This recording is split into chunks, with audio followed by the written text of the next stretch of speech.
Hey guys, it's your girl Chef Kanika, and I'm getting back to you on a mini vlog, I should say. I'm currently at work on my break, and I wanted to let you guys know. Those of you I wanted to give some advice to those who are entering into the food industry, who have no experience, and yeah, the first thing I suggest is getting a mentor, someone who has a lot of experience, a seasoned mentor, at least 5 years experience, because let's just say this food industry takes a turn every single year. It's something new, whether it's a new gadget, new trend, new technique. It's always twisting and turning and advancing it every moment. But yeah, getting a mentor is the best thing I could suggest. The number one thing I can suggest someone who's entering into the food industry, whether you're gonna cook, you want to be a cook, or scaling up to a chef, or you're just getting into the business and you have no idea what it is, what the food business is, or what it is like, or just or thinking about being an investor. I've seen and I've heard and I know a lot of people who are willing to become investors in a food business but have no idea what they're dealing with. So you can be dealing with, even though you're just giving your money as an investor, this is advice for the investors, angel investors. You have to know the business, and you also have to know the individual who's behind the business, because anybody can give an individual money, but you have to figure out if that person is reliable, if they have a reputable reputation, if they have a great brand that's going to scale the business to an extent where you're going to get your money back within a good time frame. And also, you want to be the face of that business if you choose to be, and you want to be able to have that brand be in a positive direction, so you can actually be the face of that brand as well, because you don't want that brand to take a turn negatively and then it ruins your reputation. So that's my suggestions for the angel investors. For those who are interested in being a cook, now it's going to take a lot of hard work, sweat, and tears, because my first year into the food business, let's just say it affected me personally, and it affected me personally for a long time.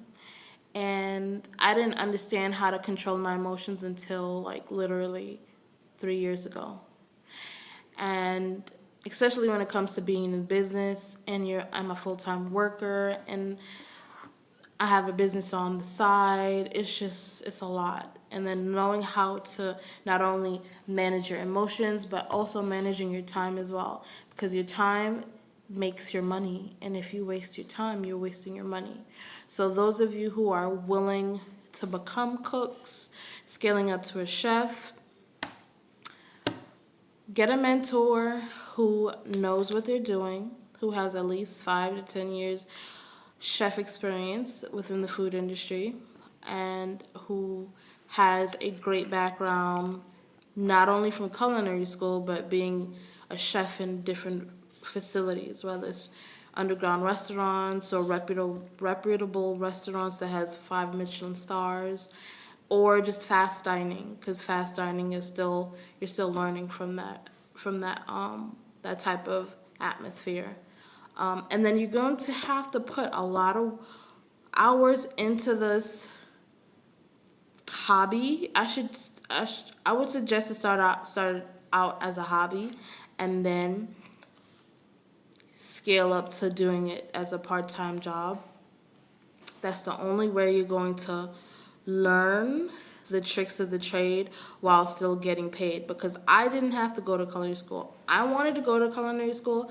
I didn't go to culinary school because I couldn't afford it. So my only alternative was actually just diving in to job and then moving from job to job, because I knew exactly what my end goal was, and it still is my end goal because I haven't reached my 10-year. It's been 10 years.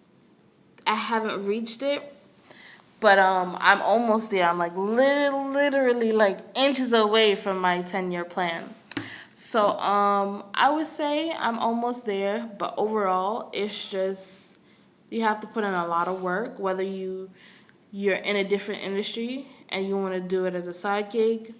You're going to have to do it for free. You're going to have to do some free labor and learn, or you're going to have to quit your job and get a fast dining job. If you have no experience, you're going to have to start from a dishwasher or a busser or a waitress, and then scale your way up to trying to talk to the kitchen manager, to ask them if you can just actually hop on the line and they can teach you. Because I've had a coworker from my 2 jobs ago that he was a busser, Anthony. He was a busser, and then he ended up being a line cook, which is crazy.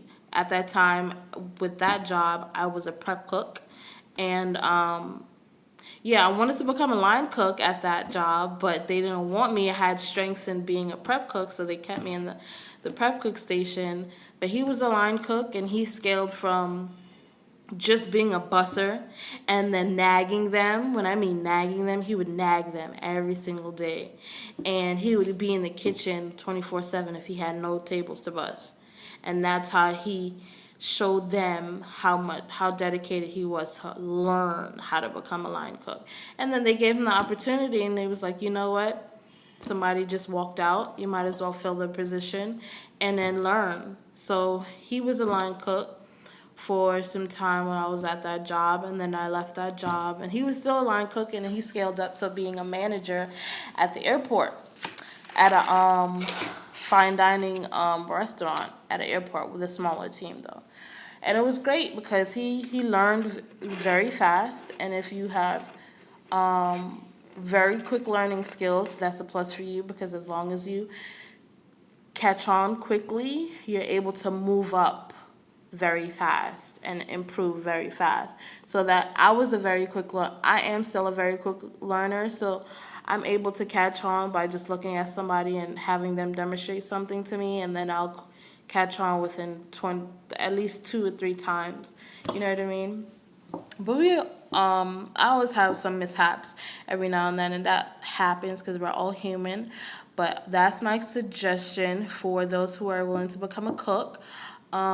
Yes, whether you have no experience, start out as a busser, as a part-time job, or if you're not willing to get a job in the fast dining industry, you should try to find a mentor, and who has at least 5 years worth of experience in the kitchen, and have them teach you hands-on what you need to do. You alright? Yeah, I'm vlogging. Huh? I'm vlogging. You vlogging? Yeah. Did you tell them about this place? Talking about what? Not as yet. Not as yet. I don't think that's very important. No, that's a lie. It is important, but that's another time, another topic.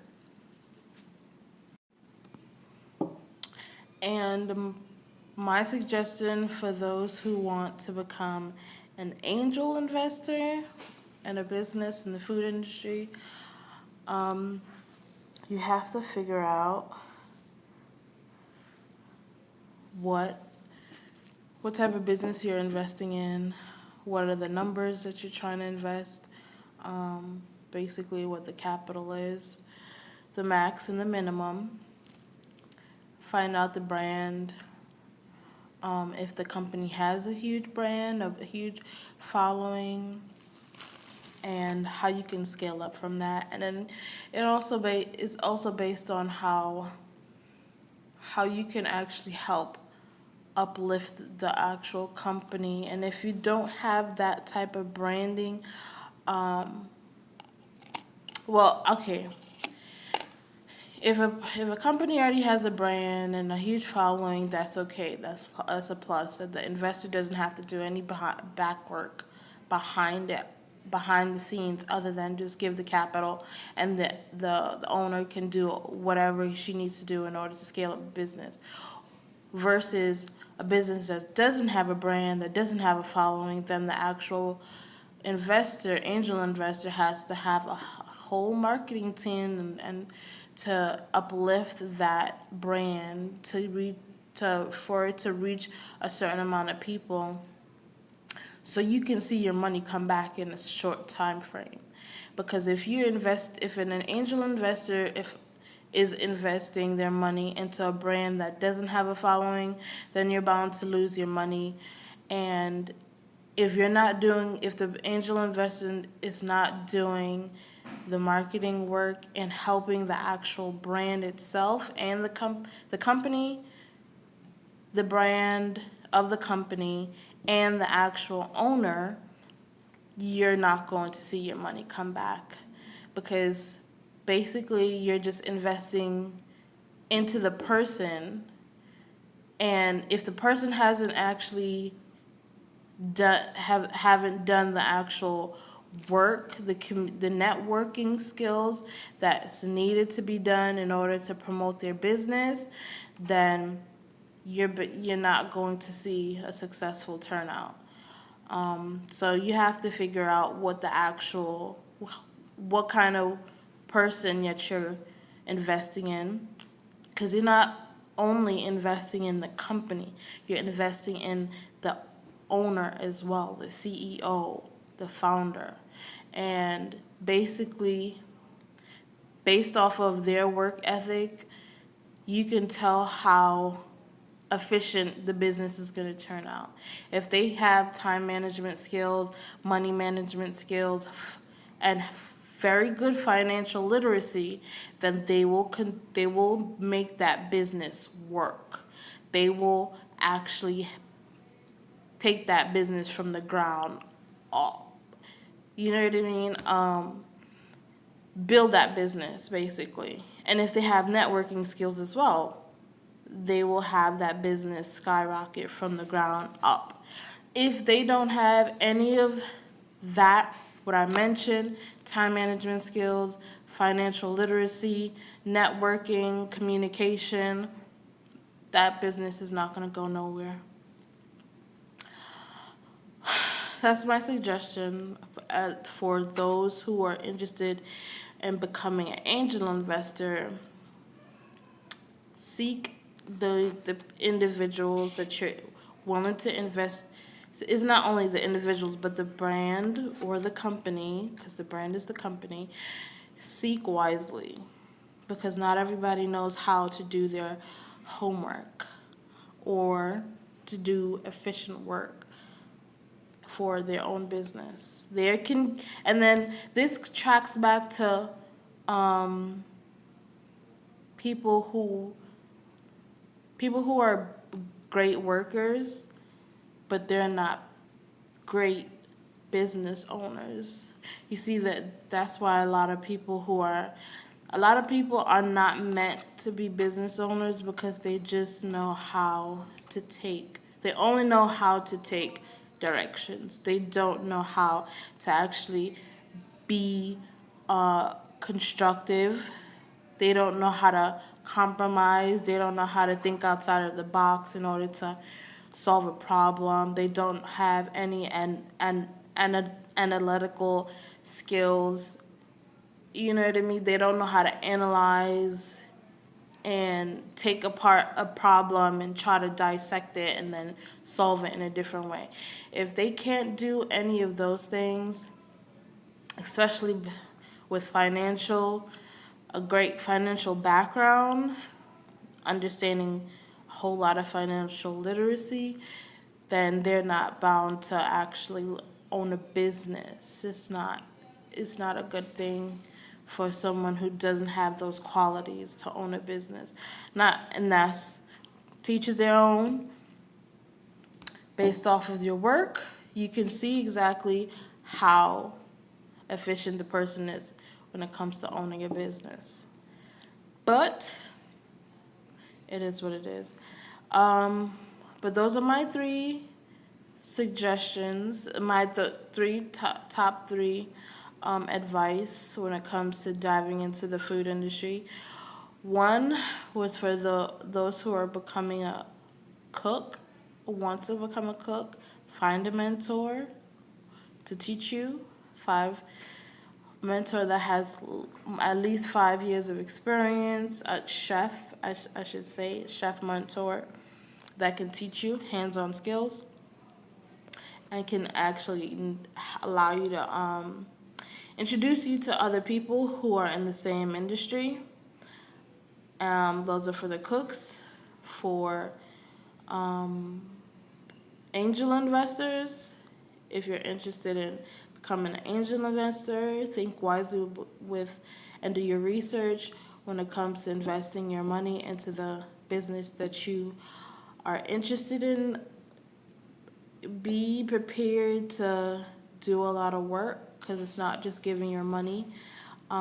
It's a lot of other stuff as well, managing your money and doing your research based on the owner and the business as well, and the brand. And number 3, cooks who have experience, who have been in the food industry, starting at their own business. That's doing a lot of research, I should say. Finding a mentor as well. You have to find a mentor who already has this established business, or either a restaurateur, which a restaurateur, if you don't know what that is an individual that already has a restaurant, who is a reputable restaurant owner for more than 5 years, and that has a lot of background work owning a restaurant. And if not one restaurant, multiple restaurants. And owning it and running it. So, that's my suggestion for those 3 individuals. 1 for newbie cooks. 2, 1 for angel investors. And then another suggestion for experienced cooks. And I don't think I gave the same advice I gave about it falls in between the category of the angel investor and the newbie cooks. You have to do the same footwork, same research based on the company or the individual, the chef that you're interested in, or the restaurateur that you're interested in becoming a mentee of. Doing your research on your brand, understanding how much capital they've made, how much experience they have on the scene in the restaurant, how they can teach you what their business structure is like. And then you also want to see if they have any friends of theirs who are restaurateurs as well, because business owners who are restaurant owners most likely have other friends who are restaurant owners as well. So they're always in a circle of 4 or 5.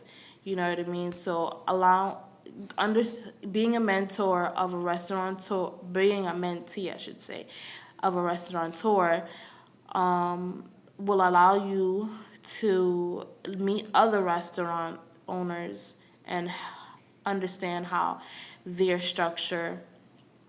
business structure is like, based on their operation, the business operation, and the actual business itself. Because a cafe is going to run differently compared to a fine dining restaurant, and a coffee shop is going to run differently from a cafe, and a food truck is going to have a different business structure from a fine dining restaurant. So every different restaurants or different food businesses have different business structures based on how the business operates and their menu as well.